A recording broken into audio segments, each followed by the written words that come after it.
Hola, muy buenas noches. Es un placer volverle a saludar Cuadrando la Caja, un espacio para debatir y reflexionar sobre la economía en el país. Desde el pasado 1 de marzo comenzó un proceso en toda la nación del control y el uso de la tierra, así como también del ganado mayor. Precisamente sobre el control, la tenencia y el uso de las tierras, este recurso natural tan importante para la economía del país, estaremos conversando hoy en Cuadrando la Caja. Mi nombre es Oscar Figueroa Reinaldo. Si le interesa el tema, acompáñanos. Y qué mejor para conversar de la tierra que tres personas que tienen un amplio conocimiento de este tema y que están bien pegaditos a la tierra, el suelo y estos temas de interés que vamos a hablar hoy en el programa. En la tarde-noche de hoy me acompaña Mildred Mantrana González, quien es la directora de Control de la Tierra del Ministerio de Agricultura. Muy buenas noches y bienvenida. Buenas noches. También se estrena en la tarde-noche de hoy en nuestro espacio Obdulia Luisa Garzón Patterson, quien es la delegada de la Agricultura en Marianao. Buenas noches. Buenas noches, y también tengo el placer de que nos acompañes en la tarde-noche de hoy Arturo Aliaga Céspedes, quien es el jefe del Departamento Jurídico de la Dirección Nacional de la ANAP. Buenas noches. Bueno, y presentados a nuestros panelistas y ya conociendo el tema, vamos a hacer una pausa y enseguida comenzamos. De los 6 millones de hectáreas de superficie agrícola que tiene Cuba, aproximadamente el 70% tiene un factor limitante asociado a la erosión, salinización, compactación y otros factores. Además, la baja cantidad de lluvias y largos periodos de sequía se incluyen dentro de las dificultades para mantener suelos sanos y productivos. Asimismo, la acción humana y el calentamiento global agravan aún más esta situación. Es por ello que con el objetivo de proteger la tierra como recurso no renovable, el Plan del Estado para el Enfrentamiento al Cambio Climático, conocido como Tarea Vida, incluye acciones para minimizar el impacto de este en los suelos. De hecho, nuestros niños, nuestros jóvenes, todo el sistema de educación está enfocado en muchas de las asignaturas en que puedan comprender estos temas ambientales, pero ahora necesitamos transformar ese comportamiento. Y ahí está el mensaje clave, o sea, que la población pueda reconocer esto y que pueda de alguna manera actuar en función de proteger el medio ambiente y hacer un uso racional. Cuba cuenta además con un programa específico contra la desertificación y la sequía, cuya misión fundamental es la gestión de riesgos y mitigar los efectos de ese problema. También existen las metas nacionales de neutralidad de degradación de la tierra para ajustarse al objetivo 15 de desarrollo sostenible, e incluyen el incremento de la superficie agrícola, el rendimiento productivo de áreas beneficiadas y extender las áreas de manejo sostenible de tierras. Dentro de las acciones a nivel nacional para impedir la degradación de los suelos destaca el Programa de Asociación de País sobre Manejo Sostenible de Tierras, el cual se realiza en apoyo al Programa Nacional de Lucha contra la Desertificación y la Sequía. Tiene como metas la recuperación y rehabilitación de las tierras y sobre todo educar y ayudar a que los agricultores cubanos empleen métodos de cultivo no agresivos para el suelo ni el medio ambiente en general, lo que contribuye a mantener tierras cultivables en buen estado y a garantizar la seguridad alimentaria en el país. Entre las prácticas de manejo sostenible de tierras se encuentran el uso del abono orgánico, la reforestación con especies nativas, el menor movimiento o perturbación del suelo y tener en cuenta la información meteorológica en los procesos productivos. Y después de escuchar este material introductorio que utilizábamos en nuestro programa, escuchábamos también, por ejemplo, el tema de la salinidad, el impacto del cambio climático, la cantidad de hectáreas que se dedican o de tierras que tiene el país.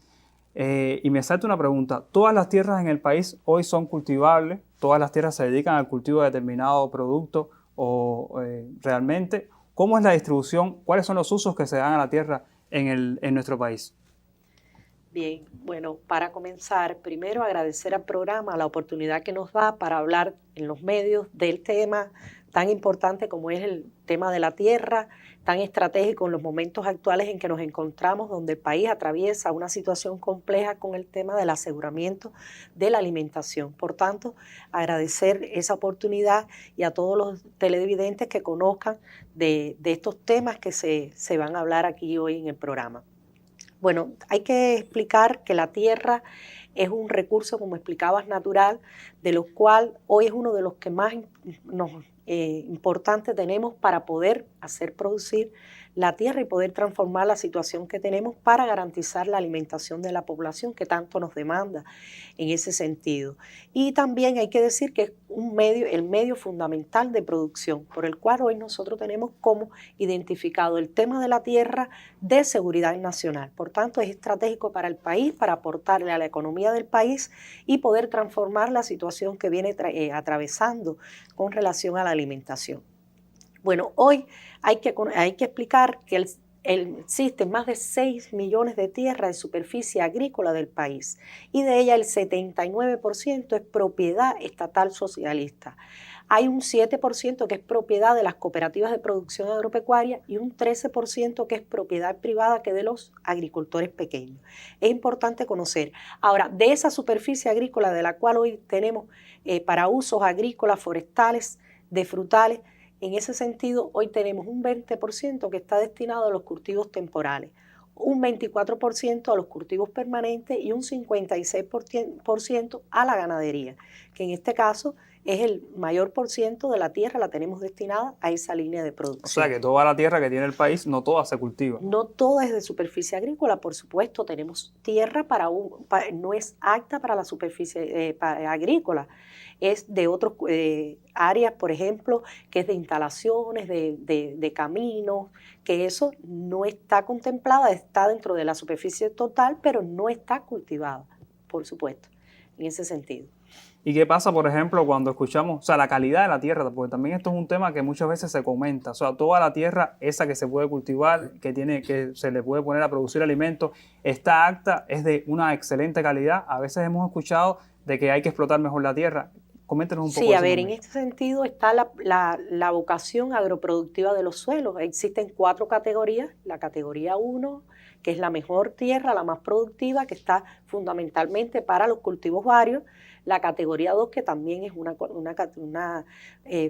tiene buena vocación productiva. Y bueno, la categoría 3 y 4, que en ese sentido ya tiene menos productividad y que requiere de mayor atención para poder entonces producir y en determinadas líneas productivas, porque no todos los cultivos se dan en ese tipo de vocación productiva. O sea, cuando pensamos así, las tierras que están al sur de La Habana, en Artemisa y Mayabeque, ¿qué categoría serían? Sí, en este caso Artemisa, Mayabeque son categoría 1 y 2, que son de las más productivas que existen en el país. Exactamente. ¿Y en manos de quién están estas tierras? O sea, ¿quiénes hoy son los encargados de hacer producir realmente las tierras en Cuba? A veces se habla de que hay una mayor cantidad del Estado o son privados. Coméntenos más o menos también cómo ha sido este proceso, porque también sabemos que de la reforma agraria, un proceso de entrega de tierra en el país. Sí, a ver, sí, en este sentido hay un alto por ciento que está gestionada por la entrega de tierra, en este caso por personas naturales que son usufructuarios, que se le ha entregado a través de los años tierra en usufructo. Ahí está el mayor por ciento, está después seguido por las cooperativas y bueno, en este caso, y las empresas estatales que también producen en un menor por ciento. Arturo, ¿nos querías comentar algo también sobre este tema? No, el asunto radica en lo siguiente, hay que ver el origen y la transformación que ha tenido la propiedad y la posesión de la tierra en Cuba. Es decir, cómo la tierra a partir del 1 de enero del 59, la ley fundamental que se dictó en ese momento, reconoce a partir de la ley de reforma agraria los diferentes beneficios que iban a recibir aquellos campesinos, aquellas personas que eran explotados. Y en ese sentido, el país entregó cantidad de títulos de propiedad a esos campesinos explotados. Pero vamos a cumplir 65 años de reforma agraria. Por lo tanto, la transformación hay que verla en tres momentos. En un primer momento hasta 1990. En el primer 1990, ¿por qué? Porque ahí existía la tierra del Estado en granjas estatales, que se producía la mayor cantidad de tierra. Teníamos un convenio con el CAME que llegaban muchos recursos y era posible que los trabajadores de las granjas estatales tenían. Y bueno, a partir del 75, que se empezaron a constituir las cooperativas de producción agropecuaria, también generó un tipo de propiedad que no era más que los campesinos dueños de tierra se integraron en una propiedad colectiva y esa propiedad colectiva sobre la tierra, entonces la tierra empezó a darle un nivel, buscar una producción socializada y las cooperativas de crédito y servicio. Es decir, que hasta el 90 teníamos esa composición de tenencia de la tierra en Cuba. Ahora, después del 90 comienzan a surgir otra forma de entrega de tierra. Cerca del campo socialista, todos recordaremos, tierra para autoabastecimiento familiar, lo que denominado 6 cordeles, donde se integró la mayor cantidad de personas, barberos, economistas, abogados, un grupo de personas, taxistas que se quedaron sin trabajo, empezaron a recibir tierra para autoabastecimiento familiar. Esos son momentos históricos que ha tenido. Bueno, estoy aprendiendo porque yo estaba naciendo en ese momento realmente. Vale mucho. Entonces, ¿qué ocurre? Se entregó tierra para el cultivo del tabaco por una resolución que se dispuso. Tierra para el cultivo del café, porque eran producciones que nos podían ayudar con inmediatez a lograr para esa producción y lograr determinadas divisas para el país.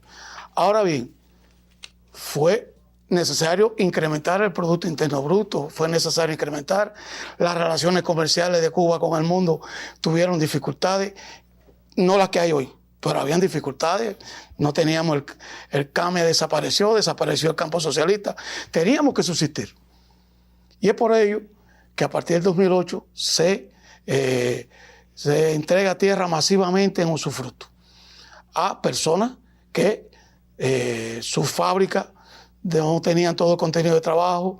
Todos recordarán la cantidad de trabajadores que fueron hacia el campo, y eso también hizo una entrega masiva de personas que fueran al campo a poder tener el sustento.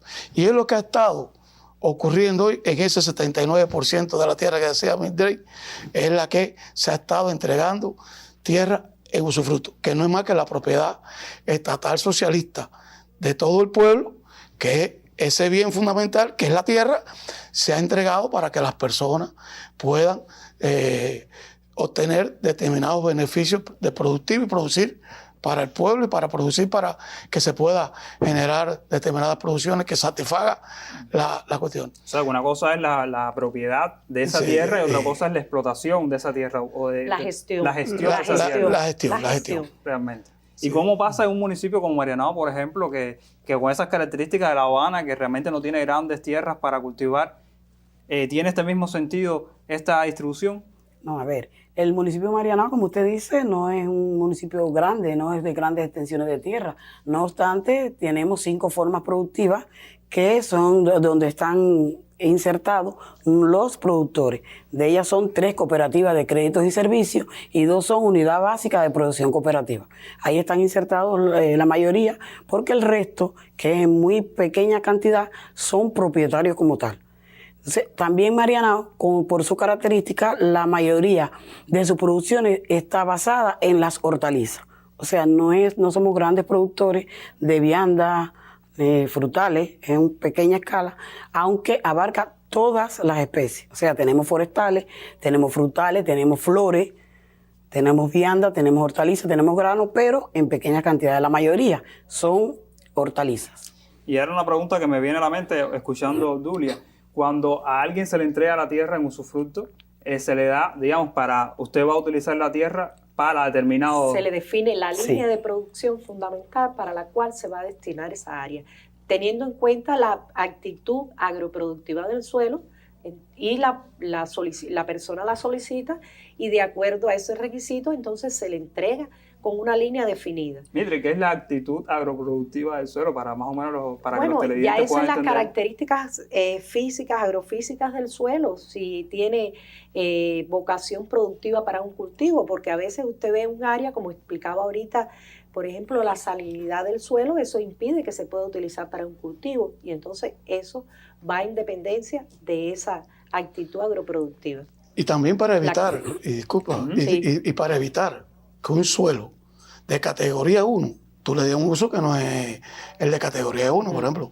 Tú no puedes utilizar la tierra de categoría 1, que es un suelo feralítico bueno, de buena calidad, en la ganadería. Eso va a producir cultivos varios, como esencia, frutales en algunos casos.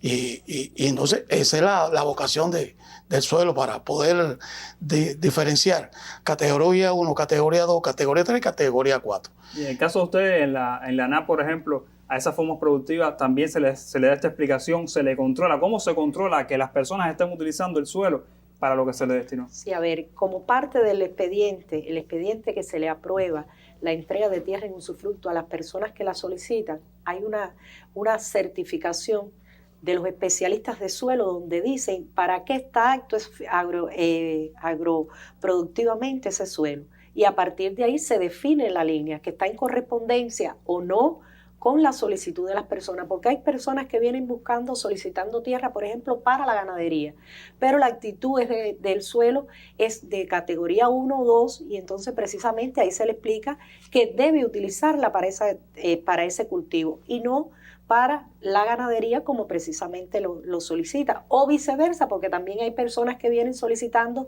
tierras para cultivos varios de áreas que no tienen las características agroproductivas y por tanto hay que orientarle para qué está apto esa área a la cual solicita, o quizás en correspondencia también vienen y se le da esa información o esa orientación, porque bueno, cuando la persona viene estamos en el deber de explicarle de las opciones de tierra ociosa que tenemos disponibles y a partir de ahí para qué la solicitan o para qué le interesa solicitarla.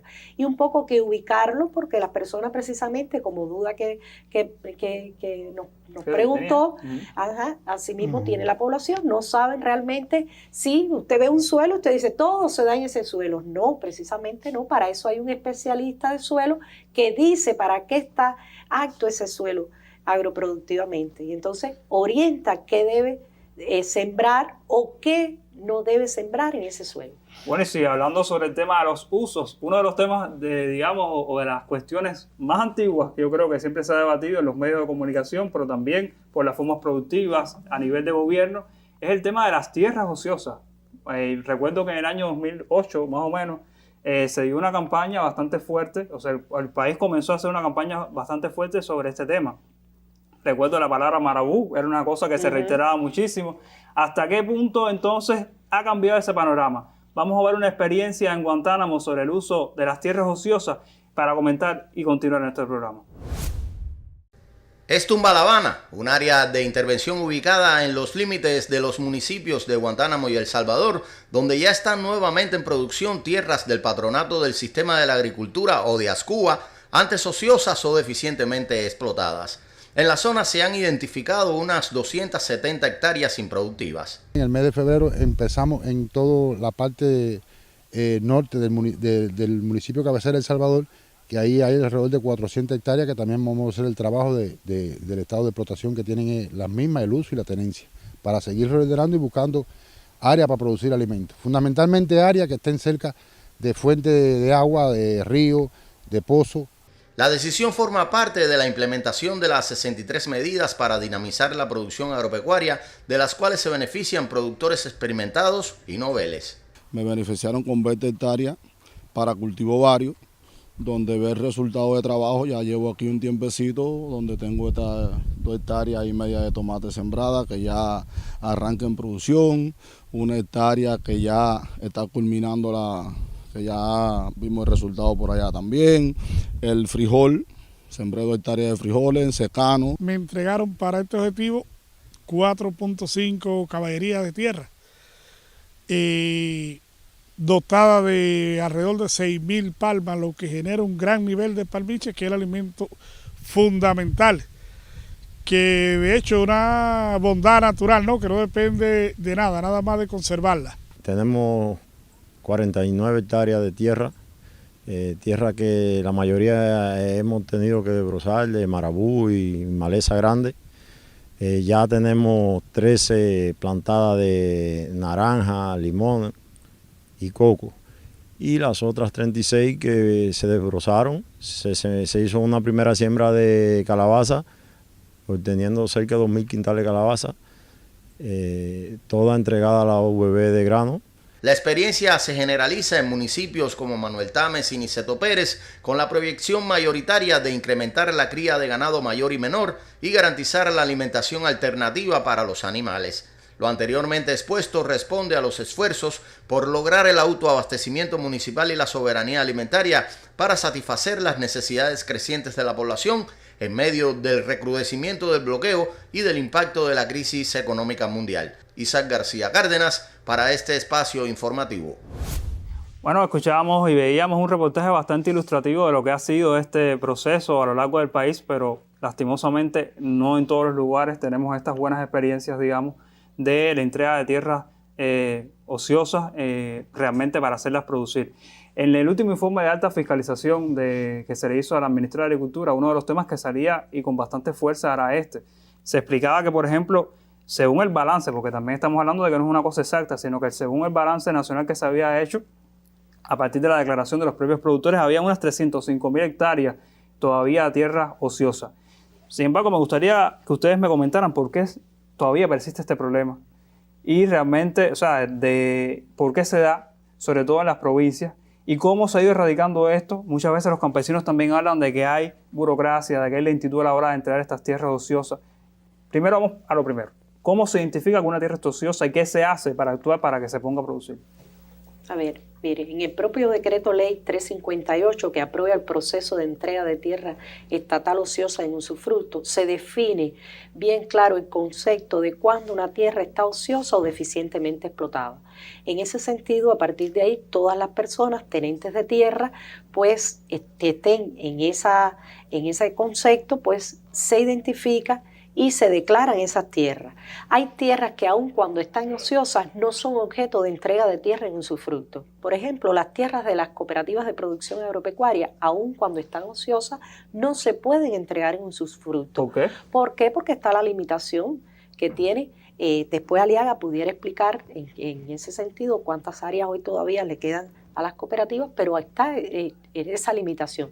Solamente se pueden vender al Estado y a partir de ahí, porque lo dice, es un proceso de entrega de tierra estatal ociosa. Y a partir de ahí se vende esa tierra al Estado y por ahí después se puede declarar ociosa y se puede entregar. Pero las tierras de las UEPC, que también vemos muchas áreas de las unidades básicas de producción cooperativa que hoy están ociosas, tampoco se pueden entregar en usufructo porque ya están entregadas en usufructo. Ellas en sí las tienen en concepto de usufructo. No se puede entregar una tierra en usufructo sobre otro usufructo. Por tanto, ahí también se procede con la extinción parcial de esas áreas y se pueden poner en el fondo para poderlas entregar. Y bueno, precisamente hay algunas que están en proyectos de desarrollo que se está trabajando para poderlas poner en explotación. Y otras que tenemos que identificar que son en lugares apartados, de difícil acceso, de pocas condiciones de agua, de electricidad. Y entonces también las personas no les resultan atractivas para poderlas solicitar y ponerlas en explotación precisamente. Ahora, con eso se están adoptando medidas. Estamos trabajando intensamente para poder un poco que ir recuperando esas áreas. Hay proyectos de desarrollo, se están entregando en usufructo, hay colectivos laborales y por tanto ahí se ha ido disminuyendo considerablemente la cifra de las tierras ociosas que hoy tenemos y que de las que habían identificado en un inicio para ponerla en explotación. Hay que decir también que muchas personas solicitan la tierra, se le aprueba y después no tienen posibilidad de ponerlas en explotación. Eso es también una debilidad que nos ha pasado. Se entrega, las personas declaran que tienen posibilidades y en la práctica no tienen posibilidades para trabajarla, para recuperar esas áreas, aun cuando se le da un tiempo para que la puedan poner en explotación y entonces también se dificulta poder transformar esa situación productiva que tienen las áreas. Sin embargo, por ejemplo, en los comentarios veíamos que nos llevaban a nosotros en Cuba Debate que todavía persisten las quejas de que este proceso a veces de entrega de estas tierras es lento o es burocrático o no es lo suficientemente acelerado, digamos, por la necesidad y porque es un tema imperioso. O sea, poner a producir la tierra en Cuba para hacer alimento es una cosa de urgencia, es un tema de seguridad nacional, como ustedes comentaban. ¿Qué está pasando? ¿Cuál es la opinión, por ejemplo, del sector campesino o cooperativo? Bueno, hay que precisar dos cosas. Primero, que tampoco se pueden entregar las tierras arrendadas, que son tierras de campesinos que se las arrendaron al Estado en los años 60 por programa de desarrollo del país. Y las tierras de la CPA que están ociosas por diferentes causas, desde la falta de fuerza de trabajo, el propio desarrollo de la cooperativa, pero es una propiedad colectiva que no la puede decidir. Y el país lo que ha diseñado es la entrega de las tierras estatales ociosas, que es la forma de propiedad socialista de todo el pueblo. Y son esas tierras las que están decididas a entregarse en usufructo. Y para la CPA que tienen la tierra ociosa, bueno, pues hay que buscar los argumentos, las vías para que la pongan en explotación desde el punto de vista, bueno, a mí no me gusta utilizar mucho el término de explotación, más bien el término de racionalidad en el uso de la tierra, el efecto de que no pueda afectarse manto freático, problemas de índole climatológico, problemas del uso adecuado del suelo. Pues cuando tú dices explotar, es como si lo acabaras con todo. Y ese término, ni el término de forma productiva, sino la cooperativa. Entonces, son cosas que tenemos que tener presente para un problema de incluso poder manejar los términos adecuados. Y yo creo que educar los nuevos usufructuarios, hacerlo, discutir, evaluar con los usufructuarios en las cooperativas, en la asamblea cooperativa, cómo están haciendo el uso de la tierra adecuado, que no se desvíe la línea fundamental de producción para la que está aprobado. Si es ganadería, no tiene por qué tener otro tipo a no ser un autoconsumo necesario para que pueda sostenerse la familia. O sea, un campesino hoy, por ejemplo, tiene tierras y él decide, es para cultivar cultivos varios o otro tipo de alimentos.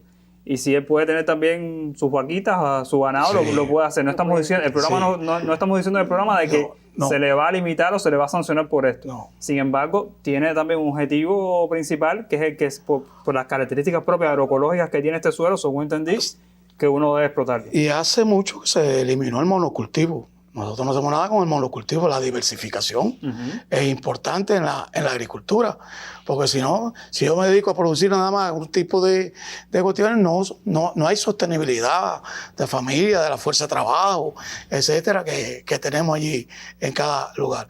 Y en eso, la NADE, conjunto con la agricultura, educar, capacitar las técnicas agroecológicas, el movimiento agroecológico del movimiento campesino a campesino, porque a decir verdad, los campesinos hoy en Cuba están haciendo una agricultura revolucionaria. Ese concepto de agricultura revolucionaria está dado porque producir sin recursos, los recursos mínimos indispensables, es complejo, es difícil. La carencia de fuerza de trabajo para producir en nuestros campos es complejo producir, pero se produce. Esos son dos temas que queríamos abordar aquí en el programa, porque Obdulia, yo recuerdo que siempre me dice, bueno, hay que apostar a la agroecología. Es verdad que no tenemos recursos, y es cierto, porque la agricultura, la tierra, el suelo es un recurso vivo, o sea, no es que esté ahí y usted no lo hace ningún trabajo. O sea, conocíamos al profesor José Luis Rodríguez, en uno de sus trabajos decía que más del 67% de las tierras en Cuba requerían, por ejemplo, regadíos, requerían el uso de fertilizantes, y en estas condiciones tan difíciles de la economía, entonces, ¿cómo hacerlas producir? Obdulia, ¿cómo tú lo haces en el municipio? ¿Cómo incentivar a esos agricultores?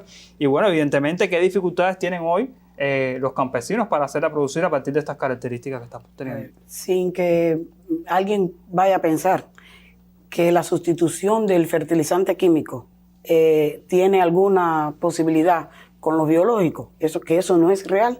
Es decir, que en estos momentos todo el mundo conoce la situación económica que tiene nuestro país, es mundial, nosotros estamos dentro del mundo. Pero a partir de no tener las posibilidades reales de obtener los paquetes tecnológicos llamados por cada cultivo que están establecidos, bueno, no nos queda otra alternativa que apelar, como decía el profesor, a la agricultura revolucionaria. ¿Con qué contamos? Bueno, pues entonces tenemos que hacer el uso de la aplicación de medios biológicos para eliminar las plagas, de mejorar los suelos. ¿Con qué?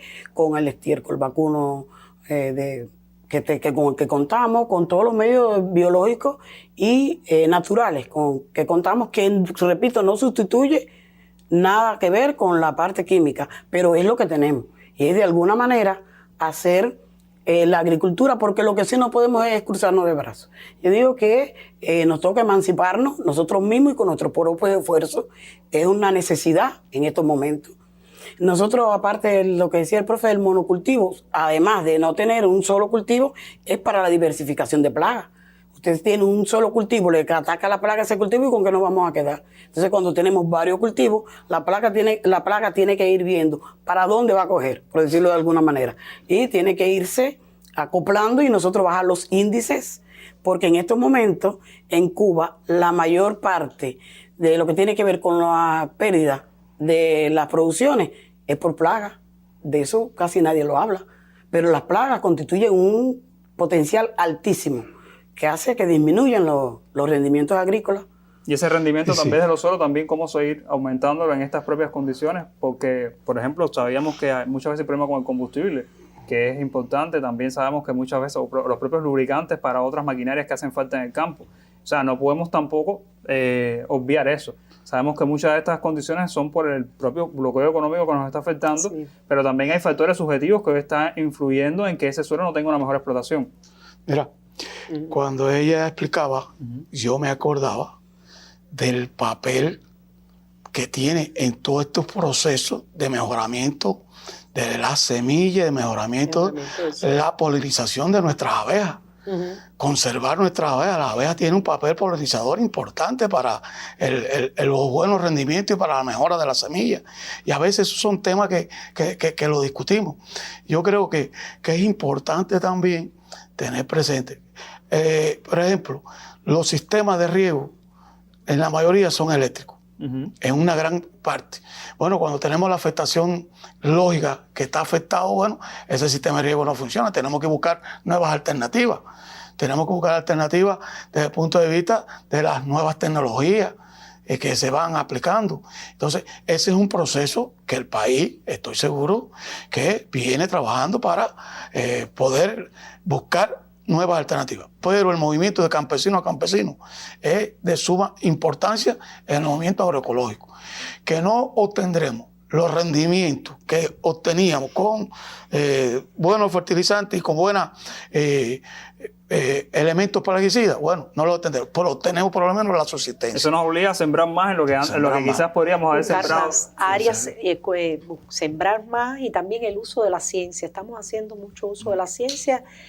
Como decía, tenemos dificultades con el fertilizante, y a partir de eso, bueno, el uso de la ciencia es lo que nos ha permitido un poco que ir buscando alternativas de solución para seguir produciendo más. Eso, y haciendo mucho extensionismo con los productores también. Estamos utilizando técnicas que se están llevando a cabo a más productores para poder y sembrar más. A partir de eso, poder entonces tener con menos rendimiento, pero más producción. Realmente hay un llamado del país, o sea, no es un llamado, realmente es una necesidad de producir más alimentos en estas condiciones. Sabíamos que, por ejemplo, la canasta familiar normada, en que en parte se cubría con la propia producción nacional, hoy eso está casi inexistente. Y eso obliga al país a tener que erogar mayor cantidad de divisas que no tiene para producir en el país. Y uno de los temas que también siempre saltan a la vista es, por ejemplo, la fuerza laboral y esas personas que se tienen que dedicar a proteger el campo y a cuidar el campo y a hacerlo producir. Sin embargo, me gustaría invitar a nuestro cuarto panelista, que es el gurú de Bajatibonico, viene precisamente ahí a que nos dé sus opiniones sobre el tema, y enseguida regresamos. Ayer me puse a soñar que no había tierra ociosa. Era una campiña hermosa. No había nada sin sembrar. Tuve un dulce despertar, pero luego arrugué el ceño. ¿Por qué ha de ser solo un sueño y no realidad tangible? Tanto hemos hecho posible cuando pusimos empeño.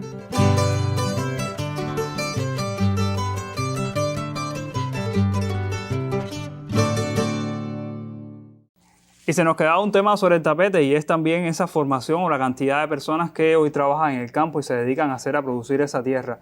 ¿Hasta qué punto es importante ese programa de la ruralidad que está impulsando el país para rescatar estas zonas, estas áreas, para poder hacer producir mayor esta tierra? Por ejemplo, usted me decía que tenía una vocación, había estudiado estos propios temas. ¿Hasta qué punto se sigue formando este recurso humano que realmente no solamente la haga producir el campesino, sino también que estudie y que le ponga ciencia a estas condiciones? Así mismo, estamos abogando, por ejemplo, en las cooperativas del municipio Marianao. Tenemos un grupo de compañeros que tienen hijos que están ahora en la etapa de primaria, secundaria básica, y estamos haciendo un trabajo nosotros directo con esos niños para ver cómo le incentivamos el amor por la agricultura. Entonces, eso es una vía que tenemos para ver cómo aumentamos la cantidad de personas que quieran estudiar las carreras. Esta carrera es linda, pero las personas no la ven de esa manera. todo el mundo dice agronomía y ve el sol y ve el trabajo que va a pasar y no la quieren. Claro, porque es verdad, es una carrera hermosa, pero también es de sacrificio. Es de sacrificio. Y entonces estamos haciendo de todo. Tenemos los círculos de interés, tenemos varios círculos de interés ahí en el municipio, que con varios niños, ya tenemos más de 80 niños en todos los círculos de interés, que vamos a ver si optan de verdad y al final cogen una de las carreras de la rama agropecuaria, que no tiene que ser agronomía, también está veterinaria, y hay varias. Vamos a ver hasta dónde llegamos. Y ese propio programa de la ruralidad incluye también crear condiciones para que mayor cantidad de personas se queden trabajando en el campo. Sí, cómo no. A ver, se han aprobado políticas relacionadas con el tema de la ruralidad.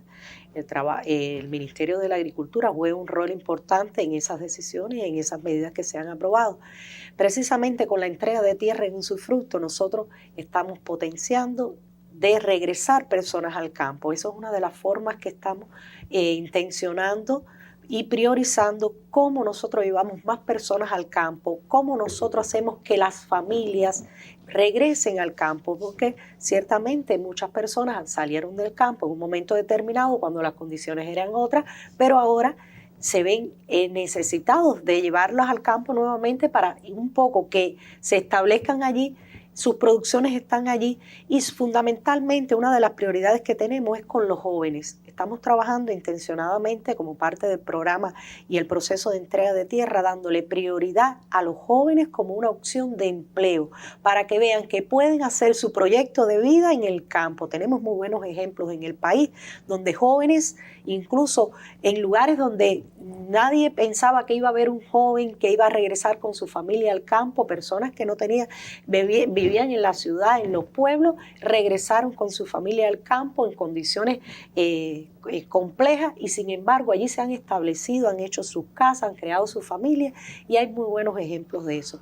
Incluso con los jóvenes del servicio militar, nosotros estamos trabajando también como un proyecto intencionado con relación a la entrega de tierra de los jóvenes que están desde el servicio militar, pasando el servicio, se le está haciendo como una opción de empleo que se opten por la tierra y a partir de ahí le damos un tratamiento, hay una resolución para del ministro, en este caso para la resolución 60, que es un poco que para fortalecer y potenciar y priorizar la entrega de tierra a esos jóvenes que como opción de empleo quieran solicitar tierra y a partir de ahí potenciar. Entonces estamos adoptando medidas que puedan establecerse con sus viviendas también en ese sentido y a partir de ahí una serie de medidas más que se han ido fortaleciendo para rescatar la ruralidad que tan necesario es. Una de las motivaciones por las que hacíamos este programa era, y lo mencionábamos al principio, era este propio ejercicio de control que se está desarrollando en el país hoy. ¿Y cuál es el objetivo real de este ejercicio de fiscalización? Porque ya veíamos algunas noticias por ahí por internet que decían, bueno, que Cuba le quería quitar la tierra a los campesinos. ¿Cuáles son los principales elementos que se están viendo, por ejemplo? No, para nada. A ver, mire, es la función número 3 específica del Ministerio de la Agricultura, que es del control de la tierra. Precisamente esa es una de las medidas que tiene. El control al uso, a la posesión y a la legalidad de la tierra. Por tanto, lo que estamos haciendo es parte de nuestra función que tenemos. Y entonces, a partir de eso, se decidió desde el año 2023 en 22 municipios, se tomaron pilotos, 22 municipios para realizar ese control a la posesión, al uso, a la legalidad de la tierra, buscando incrementar más producción, buscando organizar nuestros sistemas alimentarios locales y buscando disminuir, como veníamos explicando, el tema de las tierras ociosas. Porque también se ha entregado mucha tierra y es una cuestión que las personas preguntan y reclaman. Bueno, si se ha entregado tanta tierra en usufructo, ¿por qué no se incrementa la producción? ¿Por qué no disminuye? Y entonces, precisamente es eso, nos ha ido fallando el tema de control y precisamente ejercemos el control y desde el control estamos buscando orden y estamos buscando incrementar producción. Y es una de las cosas que se vienen desarrollando parte del trabajo de ese ejercicio que ya desde marzo, se explicaba, 2023, veníamos en 22 municipios trabajando, pero ya en marzo, inicio de este mes, se comenzó a hacer en todo el país. Aliaga. Dos cosas. Lo primero, con el tema anterior, es que también se ha potenciado el papel de la mujer, el problema de género. Las mujeres en el campo tienen un papel de suma importancia. Hay muchas usufructuarias que son vanguardia ahí, trabajando las mujeres, representando al sexo femenino. Se lo dice con mucho orgullo. Claro, Sí, sí. porque las he visto, comparto con ellas cómo trabajan, el nivel de organización. Tú quieres ver una finca organizada, visite la de una usufructuaria. Exigencia, control, no hay ilegalidades por regla general en la usufructuaria. Y lo otro es que el país ha tomado una decisión importante para la fuerza de trabajo. Y es que el Consejo de Estado aprobó un decreto ley que garantiza la seguridad social de todo el que trabaja en el campo. El campesino propietario de tierra, los trabajadores de los campesinos van a tener seguridad social, un régimen de seguridad social, los apicultores sin tierra van a tener un régimen de seguridad social y todos los demás que están vinculados al trabajo de la tierra. Y yo creo que este tema del proceso de las ilegalidades es un tema que tenemos que enfrentarlo entre todos. Porque usted cuando coge la tierra, le dan la tierra, tiene un grupo de obligaciones. Y esas obligaciones que usted tiene, debe complementarlas. Por lo tanto, un país que se arroga el derecho de dar masivamente la tierra, no tiene dentro de su pensamiento quitarle la tierra a los campesinos, y mucho menos a los campesinos, a quien los hizo beneficiarios de todo. Entonces, es un país que más bien entrega tierra. Lo que ocurre es que cada usufructuario, cada persona que está en la tierra tiene obligaciones. Y si viola esas obligaciones, hay determinadas decisiones que se toman porque las regula la propia ley. Hay quien ve a veces nada más la parte buena y no ve la parte que yo estoy obligado. Yo estoy obligado. Entonces, todas esas cosas. Y Lana, como representante de los derechos de todos los campesinos, representa sus intereses de las cooperativas y de los campesinos. Por eso no decimos forma productiva ni productores, decimos campesinos y decimos cooperativas. E indudablemente, dentro del marco de la ley, lo que es justo, es justo. Y si usted no es un buen usufructuario, no es un buen usufructuario. Y hay un tema que no se puede dejar de hablar si estamos hablando de suelos, si estamos hablando de tierra, si estamos hablando de alimentos, que es la ley de soberanía alimentaria y seguridad alimentaria en el país.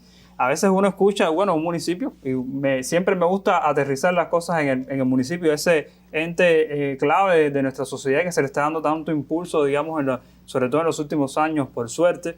Y uno dice, bueno, ¿cómo es posible que eso que está en la letra de la ley se cumpla? Hay una cantidad de kilocalorías que hay que cumplir para lograr el autoabastecimiento, la autarquía, se habla también. ¿Cómo lograrlo, Obdulia? Un municipio como Marianao que no tiene tierra, ¿cómo puede hacer para alimentar a la población de Marianao y bueno, el resto también de la provincia? A ver, la tierra con que cuenta el municipio de Marianao con relación a la cantidad de personas nunca va a lograr obtener la soberanía alimentaria y seguridad alimentaria. Fíjese, partiendo de ahí, que es una realidad. ¿Qué sucede? Que no obstante a eso, nosotros seguimos ampliando y profundizando en lo que tiene que ver la producción de alimentos. Tenemos hecho un trabajo muy bueno que tiene que ver con los patios y parcelas, que eso es además de las producciones que tenemos en las cooperativas de créditos y servicios y de producción y la unidad básica de producciones cooperativas. Pero tenemos un fuerte movimiento de patios y parcelas, que como decía el profesor, la mayoría son mujeres. Y como son mujeres, sin que me quieran tildar de feminista, es mucho mejor y mucho más organizado todo lo que tiene que ver con esta producción. Mire, le dejo el último minuto entonces del programa para este tema.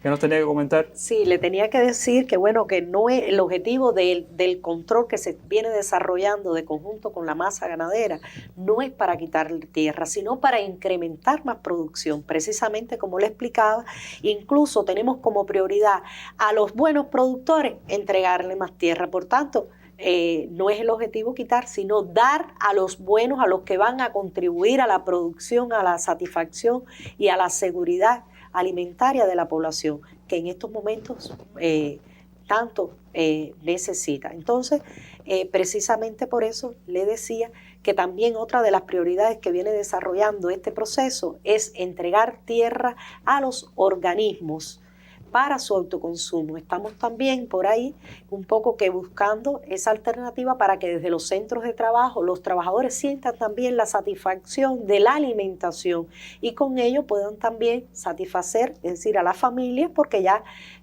buscando más autoconsumo desde los centros de trabajo podemos también tener una mejora en ese sentido. Y por ahí un poco que vamos desarrollando, ya se ha ampliado una muestra ya de más de 50.000 tenentes, se han visitado y bueno, va dando tendencias el resultado del ejercicio, que bueno, quizás en otro momento se pueda explicar los resultados ya del mismo y el impacto que va teniendo con relación a eso. Bueno, mis invitados por acá me están diciendo bajito que esto es un programa que da para uno, no, sino para varios programas para hablar del tema del uso de la tierra, sobre todo también el tema de la alimentación. Y por eso, bueno, quizás en un próximo encuentro también hay que hablar de la ganadería, yo creo, que también es un tema cardinal para nuestro país, para la economía de la nación. Y bueno, ¿qué usted piensa? ¿Ha escuchado a nuestros tres panelistas hablar del uso de la tierra? ¿Se cumple? ¿No se cumple? Déjenos sus opiniones en nuestras redes sociales y también en Cuba Debate, donde pusimos la nota de este programa. Y como siempre, les invitamos a encontrarnos cada domingo a las 7 de la noche por el Canal Caribe, donde juntos, usted y yo, cuadraremos una caja diferente.